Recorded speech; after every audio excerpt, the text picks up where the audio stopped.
back at Niagara Dragway. We'll squint our eyes and see what we can see here. What a cool looking Corvette with those injectors. Woohoo! Nice looking machine. See, the return road went right in front of the main grandstands.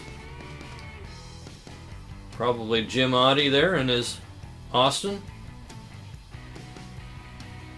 Audie would live pretty close to Niagara. That's the CC rider of Bill Linder. Pulling the wheels and all the gears. Yeah, 283 supercharged.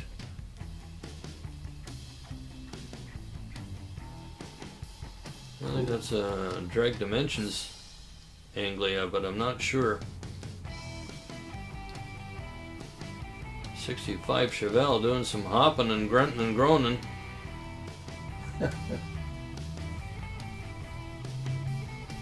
Not making a terribly fast lap, but he's ahead of his competitor. We apologize for the quality of the video. It's what we got.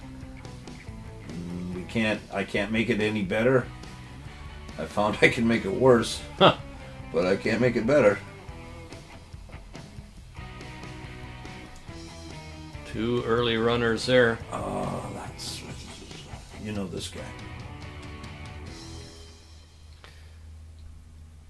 Chopped Ford truck against a 56 Chevy. Unlettered Anglia in white. Not sure who they are. And who's that? Nice looking gasser. Very cool.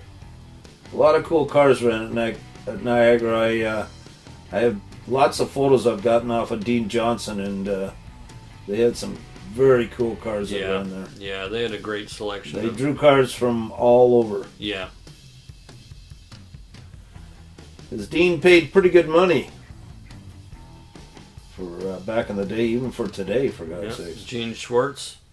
That car's still running today. It's still running in the nostalgia scene today.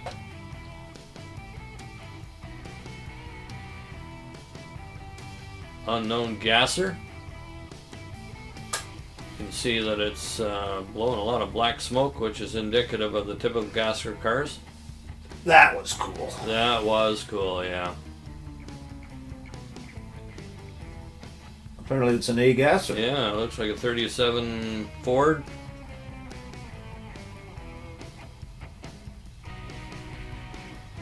Look like the Manorino Olds stalker in the far lane. 56 Chevy.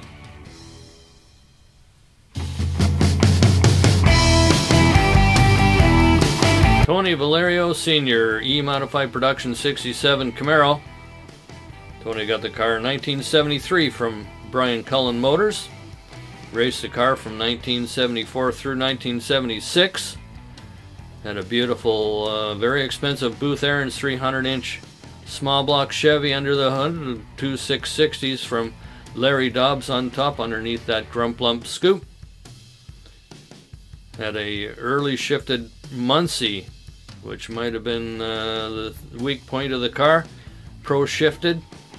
Arnie Blanchard helped out with the transmission quite a lot. They did bring a fair amount of trouble with drive shafts being twisted up. Had an Oldsmobile rear end with 6:14 rear gear ratio.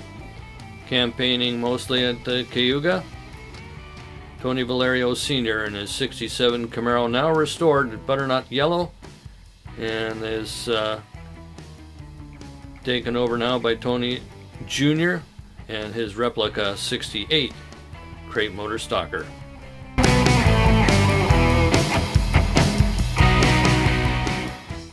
The late John Paxson and the Armor All rocket-powered dragster. Saw this car, and I also saw the rocket power funny car Vanishing Point. Yeah, I was there that day. We all sat there waiting, and then pop, and he was gone, and yeah. Very amazing. Unbelievable speeds. More funny car action. Yeah, Hill Brothers. Stroking one here. Yeah, getting one down. To Bill Levitt.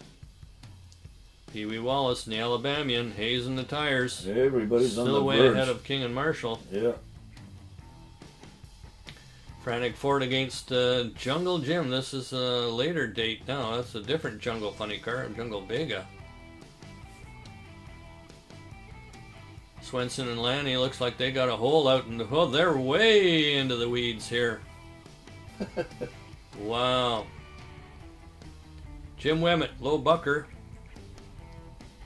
Out of the greater New York area, Syracuse, somewhere around there, I believe. Look at how high the body is at the back. Unbelievable. Catch a little air. Wemmett really came into his own when Tom Anderson partnered up with him. They did very well together. Did some damage at Indy one year. They sure did.